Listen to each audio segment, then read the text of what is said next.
Good morning from sunny Colorado Springs. This is Jeremy, Colorado Home Gardener. Just wanted to give you kind of a quick update on how the garden is doing. It is very mid-August around here, and it's hot. Don't know how else to say it. So we do have some crops that are beginning to die off, and we've replanted some. Chickens, I wanted to give you an update on. The chickens are doing very, very well. We're about 2 weeks out from possibly seeing our first egg. I've had some people actually ask me, so is it hard to keep chickens? Is it a pain in the butt? Answer is no. I mean, if you kind of have an idea and do your research what to expect, these girls really kind of take care of themselves.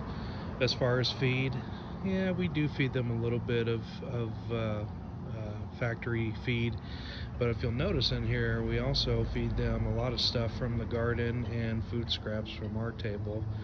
We have some leftover bananas. In the past, those would have gone straight in the garbage. Absolutely no need. It's free food for these guys. So we got a couple sunflower leaves in there. They'll eat that. These guys are really little piggies. I mean, they really eat like pigs. They will eat anything that goes in there. Ooh, someone's a little feisty there.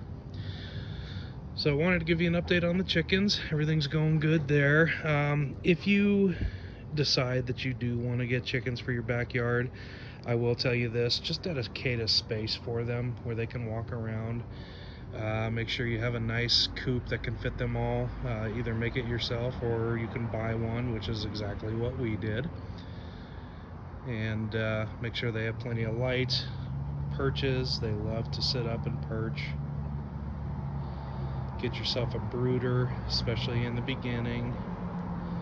Make sure you keep them very warm, especially the first week. Keep it at about 90 degrees. They cannot regulate their body temperature when they're young. Right now, absolutely they can, but when they're first week or 2, 3 weeks old, you got to keep that temperature high on them.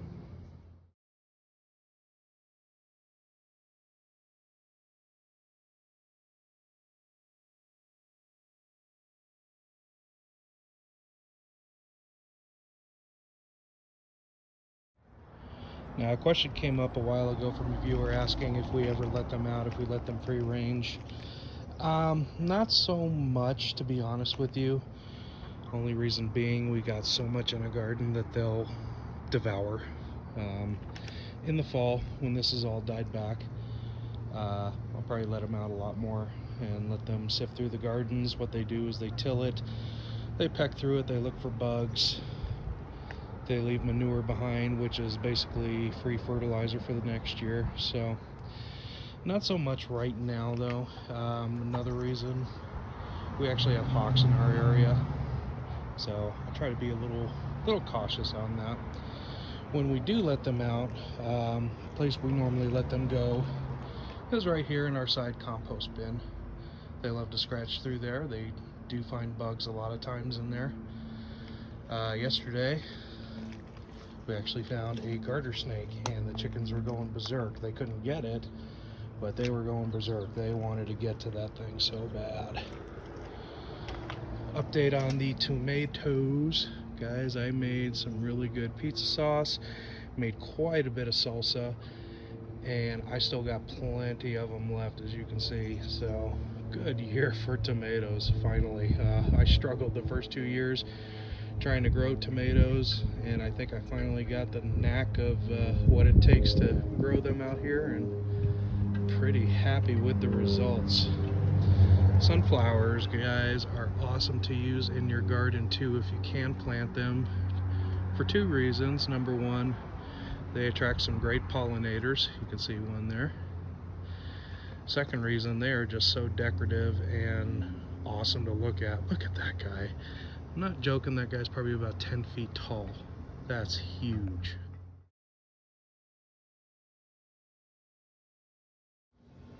But Jeremy, why do you have a trap out? Very simply, the rabbits that gave birth in here that I thought were so cute and adorable have turned out to be a big pain in the butt, and they decided to come through our area at night and in the morning and eat our crops. Doesn't matter what we try to set out for them to eat differently, they eat the crops. A little fed up with them, so we're going to try to catch them humanely. And there's a field up about 2 miles, and we're going to release them in there. Corn has been phenomenal. Guys, I cannot wait to do this video where I show you what's inside. Again, this is the glass gem corn. If you never heard of it, that's where the kernels are all different colors. It's basically like a rainbowish corn. So, can you eat it? No. Unless you want to pop it for popcorn or use it as cornmeal, but it's not like sweet corn. Succession planting, I wanted to give you guys a heads up on this. When you get to August, you can replant things like cilantro. Here is our Thai basil that's doing phenomenal. Catmint that my wife is going to actually harvest today. We have 2 cats and they go bananas for that. Cucumbers, my gosh guys, I can't believe how much the cucumbers actually took off again. We had a huge one that I picked off here this morning. It was about 10 inches long, but it was a fat cucumber. This is where we used to have the peas at. Now if you wonder what these little green little sprouts coming up are, that's our kale. That is our what is that? That's lettuce. Yes, romaine lettuce, that line going across there. And in the back, and it's kind of covered up by the cucumbers right now, but that is our daikon radish. Another one we got here is spinach and arugula. This is just snapdragons. I just kind of threw that into the mix there just to make it look decorative. But plant these in August, and by the time September, October rolls around, it starts cooling off. And what happens is that lettuce, that spinach, all those leafy greens get a nice sweet taste to them the more it starts to cool. So it's not like in the spring where it's getting hotter and hotter just as they're maturing and it gets bitter. It's the opposite. It cools down and you get some really, really tasty greens. I did kind of want to let you guys know something that I learned this year that I want to pass on to anybody thinking about doing this. And a lot of you might already know this, might not, but when you're planting anything like these squashes here, I'd recommend just doing them in the ground. Don't let them vine up. Do it in the ground, because what happens is they set down little roots and they get stronger and stronger. I probably shouldn't have done this just because there's no place for them to root, and as you can see, it doesn't take much for these leaves to start wilting. But I still think we're going to get a couple good butternut squashes and acorn squashes. In fact, there's quite a few, but just for future reference, I don't think I'll do this again. Just going to do it in the ground just to keep it a lot more healthy looking. And I wanted to update you on our bush sunflowers. These guys are getting ready to pop right now. We have a very defined one in the triangle garden here. I just think these things are gorgeous. I love them.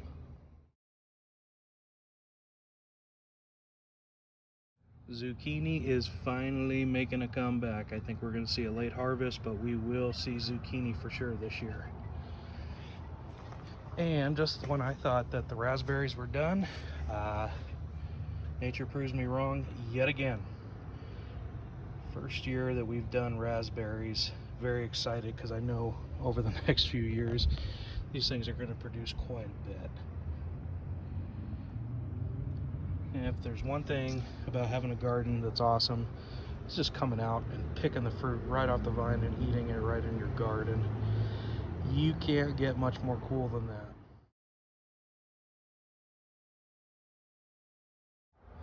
The barrel pot here, this is where we did all of our chives and green onions. Man, these have come in very handy this year. Every single time I do an omelet, I come out here, pick some chives, get a couple onions, and it just elevates so much. I think these are definitely worth planting if you have never planted chives. I highly suggest you get some. Find an area that's dedicated, because these things are very prolific and will spread all over, so keep them contained. But as you can see, they do really good. They grow faster than grass. And spring onions, what can I say? I mean, that just adds flavor to everything.